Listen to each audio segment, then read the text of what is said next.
Well, first of all, the issue for us is not whether this was a limited attack or that the damage was very little and that the Americans are exaggerating on their television or to their own public about their attack. That's not important. The issue is that this was an aggression. This was an act of war. And the Iranians are going to have to punish the United States. So even if the damage was very limited, even if the damage was not substantial, the Americans have waged war, so they have to be punished. And that is exactly what we're doing to the Israeli regime. Every day we're punishing it. This morning you saw the enormous damage that has been caused across the Israeli, for the Israeli regime across the board.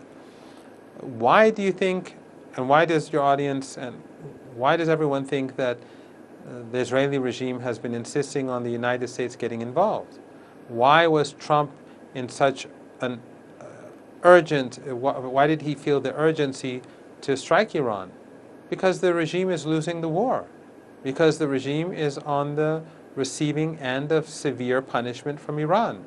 And as we see, the Iranian public is united in support of their sovereignty, in support of defending the country, in support of the Palestinian people that continue to be slaughtered as we speak, whereas the Israeli public is being hammered and they only have themselves to blame.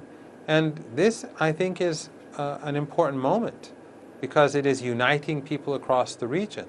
It is uniting people against the Israeli regime. There will be those who will try to distract away from the Israeli regime, like we see ISIS and Al-Qaeda. Just now we've heard that they killed many Christians at a church.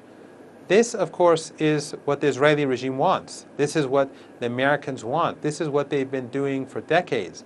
Their attempt for all these years through governments across this region is sectarianism, racial hatred, religious hatred. That has failed, and today we see the region as united. So today is a very difficult time for the Israeli regime and for the Americans. They are on the decline. The region is united. They are attempting to intensify divide across the region, but they will fail. And I think that the Israeli regime will lose this war, and it will be diminished permanently.